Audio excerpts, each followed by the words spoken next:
I'm Tawny Newsome, and I'm at ComicsOnline. Hi, I'm Eugene Cordero, and I am at ComicsOnline. I'm Dawnn Lewis, a.k.a. Carol Freeman, and I am at ComicsOnline.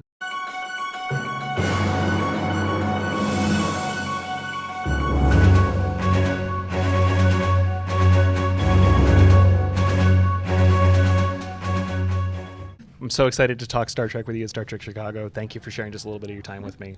Star Trek Lower Decks has so many amazing references, deep cuts, but you guys have done it in a way that's inclusive and celebratory of the Star Trek universe. I'd just love to start off with, what are some of your favorite personal moments throughout the 4 seasons that we've seen thus far? I love Twin Twains. Yep, me too. I love the Twains. Love the Twains. So silly.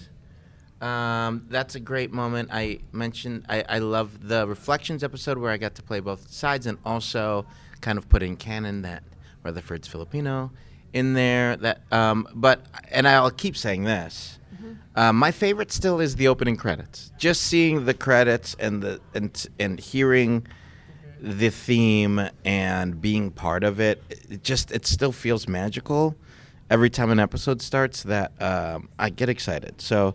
Yeah. I love the growing. This is Dawn speaking. It's no longer Gene. No, this is Dawn too.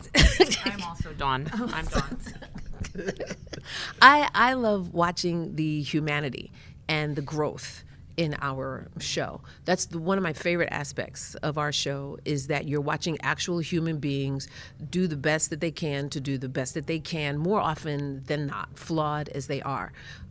Star Trek traditionally, historically, has been just excellent. Everyone is excellent. Everyone is always on point. But as human beings, and not that everyone in Lower Decks is a human being, because we come from all kinds of backgrounds and cultures and all those kinds of things, but we're flawed.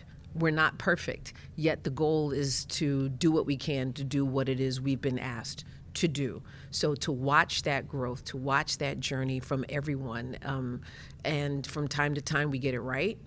More often than not, we don't. But in the end, we get it right. And just watching the relationships grow, the friendships grow, and the fact that they are friendships, how we can work together, we can be friends, we can laugh together, cry together, support each other, be disappointed with each other, and keep it moving. I really, really love that. I think it's also impressive that, whenever Star Trek launches something new, there's always a little bit of hesitation of just, is this still going to be Trek? Mm-hmm. And doing something animated, especially, I feel like you guys had a little bit more of a barrier to overcome. But now it's just the passion that the fans have. I was at Hall H for San Diego Comic-Con when your group came out for your panel for Star Trek. The energy that is behind the fandom for Lower Decks is astounding. When did it really hit for you all that Lower Decks had that fan base behind it? Well, for me, I think it was the I don't need to touch it. Eugene's holding the mic, and you're doing a great job. I'm also Eugene. And I'm Eugene as well. And I felt it really the first time when we did Mission Chicago. So when we did the big convention in spring of 2022. And Mike McMahon was backstage, and he was like, okay, when you guys go out there, I want you to chant Lower Decks, and we'll see if we can get the room to chant it. And as they announced the panel, the crowd just organically started chanting it. And we were like, we didn't even do it. They're doing it. And it was so crazy to think like that it was already that there was that much excitement already.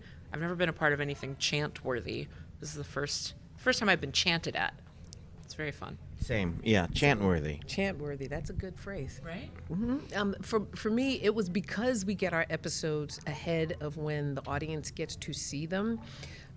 It was always just so cool for me to experience what we were doing together. And in the first couple of sessions, we actually got to work in the same room together. And that hasn't happened in years.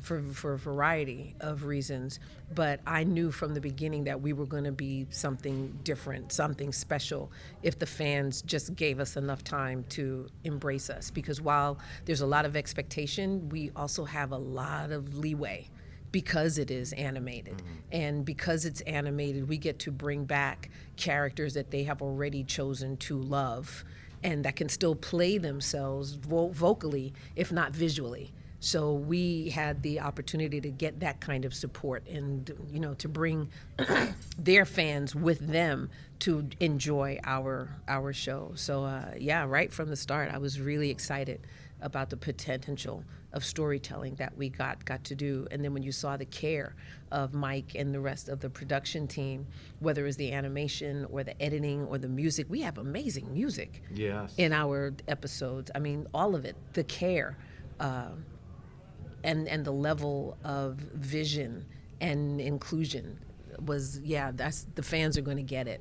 I hope so anyway, and they have. One of the other pieces that's really been enjoyable to see is how these characters have spilled over into other mediums. Of course, with the Strange New Worlds episode, where you got to actually do the live-action incarnation of Mariner, or even Shax taking center stage in the comics, and that comic getting nominated for an Eisner Award. It's really incredible to see. From a Strange New Worlds perspective, what was it like getting to physically embody the character, not just doing the voice for Mariner? Yeah, it was super fun to just kind of bring to life what felt like it already was alive, but it was nice to just kind of like, it was nice how seamless it sort of felt. Jack and I work really well together. That cast is, I mean, some of the best people around, so it was so great to just get to play with them and to see how they, you know, to let our kind of energy shake up how they sort of look at their scenes and how they film. It's a dream come true. So I've known Jeri for a very long time. Fred, just got to see Jeff again for the first time in a while. He was telling me all about his Agamas experience. Cool. I'd just love to hear who has been your favorite guest star for each of you, respectively, you know, throughout the seasons that we've seen thus far. No spoilers, of course. I don't know. I mean, I love our cast so much that I get excited that who we have as playing characters. Like, you know, from, you know, Jess McKenna to Lauren Lapkus to Carl Tart to, I mean, Jack McBrayer being Badgie, and even like, you know, just kind of having just like a really solid comedic guest stars to kind of fill in the world has been amazing. From like previous Trek to have around, I don't know. It's always great. I mean, it's the same as like coming to these. It's like, who are you excited to see? It's like everybody. It's amazing. You know, so it's you know, it's that also that feeling of we love our show, but when like legacy performers come do it, it does feel like we're going like, are you sure you want to do our thing? Like, our thing is kind of silly, but it's not. Like, they love it. It makes us feel good that they're part of it. So I can't. Yeah. Agreed. Well, we know we only have one more season officially. Hopefully something happens along the lines of Star Trek Prodigy, and you guys get to continue the adventures. But thank you for sharing yourselves and for sharing these characters with the fans over the years. Oh, you're welcome. And this is Dawnn Lewis. And I'm also Dawnn Lewis. I'm Eugene Newsome.